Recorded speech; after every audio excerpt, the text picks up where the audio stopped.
சந்தோஷமா வாங்க தேகு. ஆனால் இன்னைக்கு ஒரு கஸ்டமர் அட்டன் பண்ணியிருந்தேன். சாரி பட்டு சாரி எடுத்துட்டாங்கன்னா அது லோ பட்ஜெட்டுக்குள்ள ஒரு ஃபேன்சி சாரிலாம் எங்கப்பா இருக்கு உங்ககிட்ட இருக்கா அப்படின்னு சொல்லி கேட்டாங்க. கண்டிப்பா தேகு. ஸோ அவங்களுக்கு வந்து நம்ம லோ பட்ஜெட் சாரிலாம் இங்கே தான் இருக்கு அப்படின்னு நம்ம குடோனை காமிக்கணும்னா அது வந்து நிறைய கஸ்டமர் வந்துட்டு பட்டு சாரி மட்டும் எடுத்துட்டு கிளம்பிடுறாங்க. சரிங்க. அதுக்கு என்ன பண்ணலாம்? என்கிட்டயே அது மாதிரி கேட்டுட்டு இருக்காங்க. வர கஸ்டமர்லாம் கேட்டிருக்காங்க. லோ பட்ஜெட் ஃபேன்சி சாரி இந்த மாதிரிலாம் கேட்டுட்டு இருக்காங்க. சரிங்களா? ஓகே.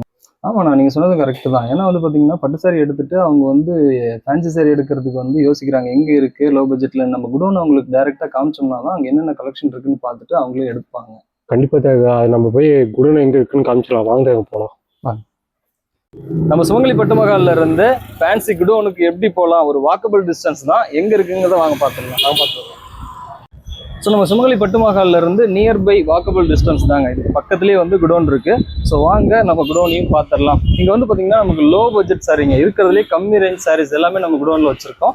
இப்போ மார்க்கெட்டில் கரண்ட்ல என்ன சாரீஸ்லாம் போயிட்டு இருக்கோ அந்த சாரீஸ் தான் நம்ம வச்சிருக்கோம். பட்ஜெட்டு ரொம்ப ரொம்ப லோ ப்ரைஸ். ஸோ ஒரு பல்க் பர்ச்சேஸ் பண்ண வரீங்க, வெளியூர்லேருந்து வரீங்க அப்படின்னா நம்ம குடோனில் கண்டிப்பாக விசிட் பண்ணுங்க. நிறைய கலெக்ஷன் எல்லாம் அப்படியே ரைட் கட் பண்ணுங்க. ஸோ வந்து பார்த்தீங்கன்னா நம்ம குடோனில் வந்து பார்த்தீங்கன்னா ஒரு அஃபோர்டபுளான ப்ரைஸ்க்குள்ள தாங்க நம்ம கலெக்ஷன்ஸ் எல்லாம் வச்சிருக்கோம். இங்கே பார்க்குற நீங்கள் சாரீஸ் எல்லாமே வந்து பார்த்தீங்கன்னா ரேஞ்ச் வைஸ் ரொம்ப கம்மியாக இருக்கும். குவாலிட்டி வைஸ் உங்களுக்கு பெஸ்ட்டாகவே இருக்கும். ஒரு குவாலிட்டி வைஸ் நல்லா இருக்கணும், ப்ரைஸ் வைஸ் வந்து ரொம்ப கம்மியாக இருக்கணும். நிறைய பேத்துக்கு நாங்கள் எடுக்கணும்ப்பா, ஒரு 500-1000 பேத்துக்கு கொடுக்கணும். எங்ககிட்ட ஒர்க் பண்ணுறவங்க வந்து நிறைய பேர் இருக்காங்க, அவங்களுக்கு எல்லாத்துக்கும் நாங்கள் கொடுத்து முடிக்கணும் அப்படின்னு சொல்லிட்டு கஸ்டமர் நிறைய பேர் கேட்டிருக்காங்க.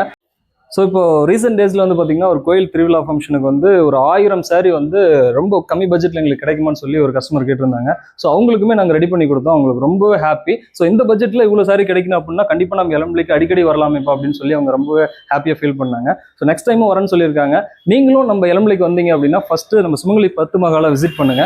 நீங்கள் இளம்பிள்ளைக்கு வந்துட்டீங்கன்னாவே சுமங்கலி சில்க்ஸ் தெரியாதவங்களே இருக்க மாட்டாங்க. சுமங்கலி சில்க்ஸ் அப்படியே ஆப்போசிட்டில் வந்து பார்த்தீங்கன்னா ஐயங்கார் பேக்கரி இருக்குங்க. ஐயங்கார் பேக்கரிக்கு ஆப்போசிட்லயே நம்ம சுமங்கலி குடோன், சுமங்கலி பட்டு மகால் குடோன் இங்க இருக்குங்க. இது வந்து சுமங்கலி பட்டு மகாலோட மெயின் என்ட்ரன்ஸுங்க, குடோனோட மெயின் என்ட்ரன்ஸ். நம்ம ஃபர்ஸ்ட் வீடியோ ஸ்டார்டிங்ல வந்தது பாத்தீங்கன்னா பேக் டோர் வழியா வந்தோம். அது வந்து பாத்தீங்கன்னா அப்படியே ஆப்போசிட்ல அங்க இருக்கு.